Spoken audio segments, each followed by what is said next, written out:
Rome, 89 years before Christ. Beneath the marble arches of a senator's private courtyard, a young noblewoman named Julia Veturia was screaming. Her wrists were bound behind her back, her knees locked into a curved wooden frame. She had not committed treason nor adultery. Her only crime was defiance. She had spoken back to her husband. By sundown, she was stripped, strapped, and silenced. The senators called it discipline. The slaves called it horror. This device was new, carved not for criminals, but for wives. Rome had invented a machine to torture women into obedience, and soon the empire would cheer it. They came for her just before the evening lamps were lit. Julia Veturia had barely set down her wine cup when the footsteps echoed down the corridor. 4 slaves, eyes lowered, hands trembling, sent by her husband with no explanation. She was still in her stola, barefoot, her hair loosened for rest. "He requests your presence," one muttered. She followed without resistance. She already knew. That afternoon, in front of the household, Julia had refused to obey a simple command. Her husband had ordered her to drink a bitter herb. She had asked what it was. He had said it was to cleanse the womb. She had said no. Her voice had not trembled. The silence after was louder than a thunderclap. Now, as they led her into the Domus Disciplinae, she smelled smoke, not fire, but heated wood. The room was dim. Her husband stood beside an object she had never seen. It looked like half a barrel, curved and polished, with leather straps on its sides. "This," he said, voice calm, "is to help you remember your place." He called in a craftsman, not a torturer, but a carpenter, and instructed the slaves to strip her. She fought then, but it was useless. The straps closed in around her shoulders, her thighs, her ankles. The wood dug into her ribs. Her back arched unnaturally. She could not cry. She could not beg, not in front of them. The pain was not sharp. It was slow, creeping, like the ache of standing too long, but deeper. Her shoulders burned. Her hips throbbed. Her pride screamed louder than her mouth ever could. Her husband turned to the craftsman. "Mark this one," he said. "I want it named after her." The man hesitated. "You mean the device?" "Yes," the husband said. It broke her well. But Julia had not broken. Not yet. In the shadows, one of the younger slaves dropped his torch. The room flinched. For a moment, only the crackle of fire and the shallow breath of a bound woman could be heard. She stared straight at her husband, and though she could not move, she smiled. It was not warmth, it was defiance, and he saw it, and that, more than her disobedience, would be what he punished next. They called it elegant. That was the first lie. When the carpenter unveiled it, polished to a dull sheen, and rounded like a cradle, the senators admired its craftsmanship. But Julia, still bruised and feverish from her first night inside it, knew better. It was built to look harmless. No nails, no blood, no blade, just smooth, curved wood and leather bindings that felt soft before they cut into the skin. Her husband had called it a corrective. He claimed it had roots in Etruscan restraint rituals, or something the Greeks used for runaway wives. But this was something new. It bent the body without breaking it. It left no gashes to heal, only joints swollen and minds unraveling. Julia lay on a low mat days later, half conscious, her arms wrapped in linen. Every time she moved, her shoulder shrieked, but she had not screamed in front of him. Not once. That small silence cost her more than pain. The carpenter returned the next morning with parchment and ink, sketching the device from memory. Julia watched him from behind a curtain. She had not been granted the dignity of privacy, only the decency of shadow. He drew every angle, tested every strap. Her body, now trembling with fever, had become a prototype. The next version would have iron reinforcements, a locking neck brace, holes for the knees, so the bones would settle deeper.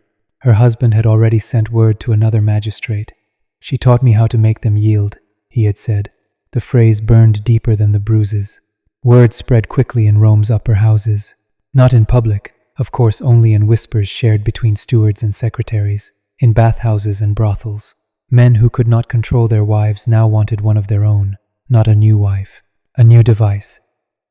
Julia's name was never spoken in these exchanges. She was referred to only as the first. When her fever broke, she asked the slave girl to bring her water. The girl was silent, then gently poured the cup, careful not to meet her eyes. They watched. The girl whispered, "Not just the master. 3 other men." Julia blinked slowly. "They watched," the girl repeated. They laughed.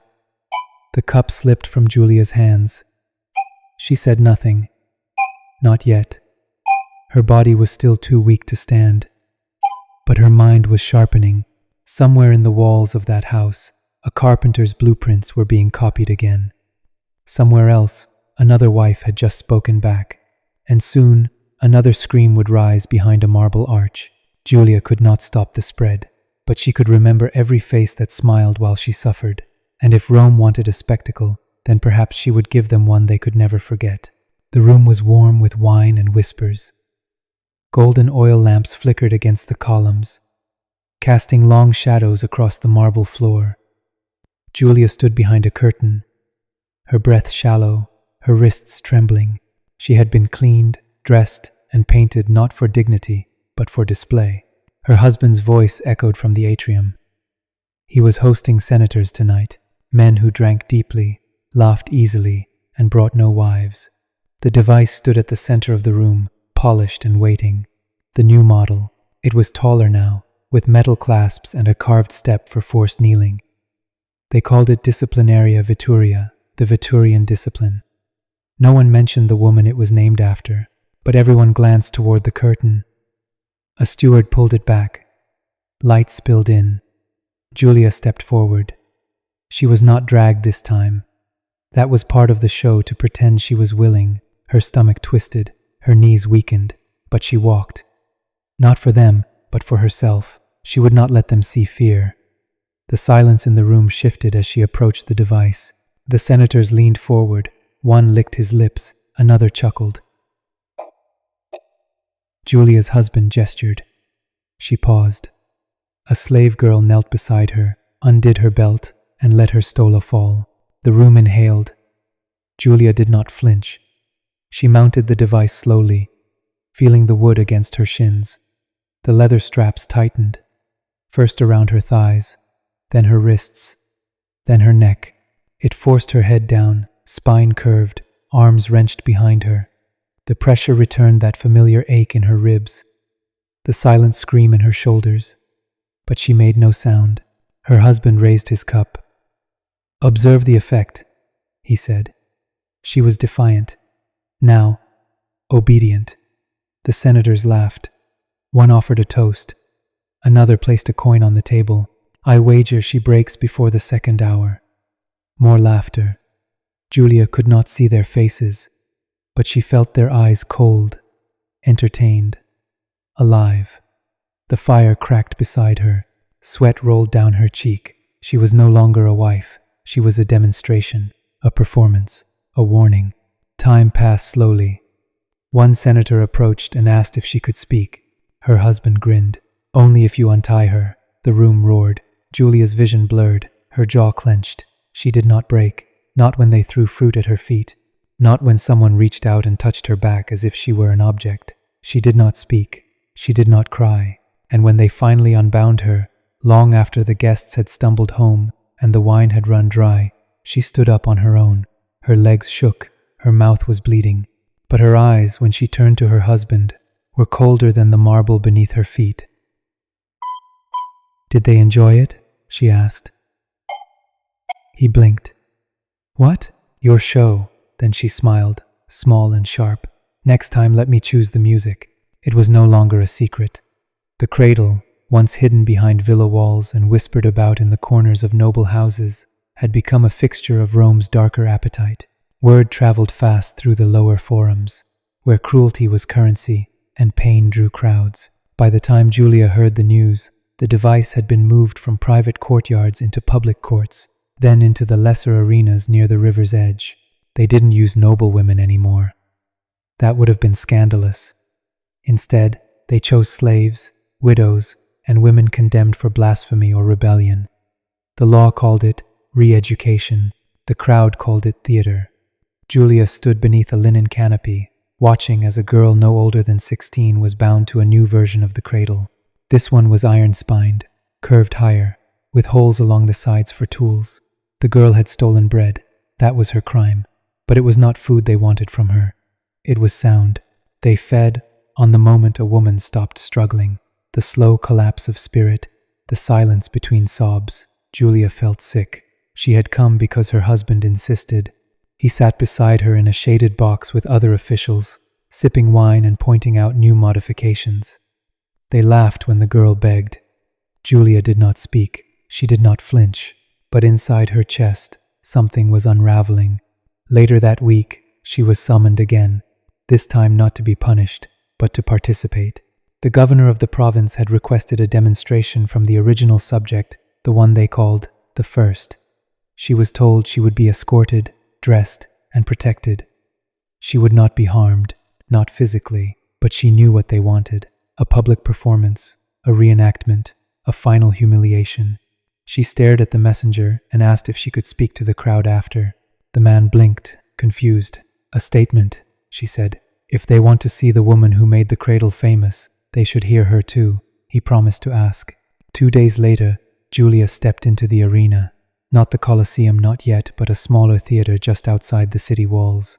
The crowd roared at her entrance, not with hate, with fascination, as if she were a gladiator or a saint. She was neither. She was a mirror.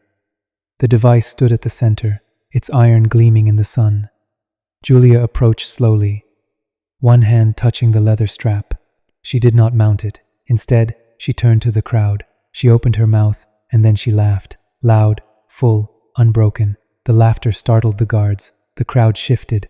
Some laughed with her. Some did not know what to do. And in that moment, brief as lightning, the power slipped, not from the ropes, from the air, from the spell. They had wanted obedience. Instead, they got a woman laughing at the thing that was built to destroy her. The next morning, her name was everywhere, not whispered, but shouted. Not Julia Veturia, the senator's disobedient wife, but the woman who laughed on the cradle. The guards could not stop the spread. The scribes copied it in margins. Bakers and beggars repeated it in alleys. Someone drew her face in charcoal on a public wall, mouth open in defiance, hair tangled like a crown, and for the first time, the device meant for silence had created a sound too loud to contain. Her husband did not speak to her for days, not out of pity, but calculation.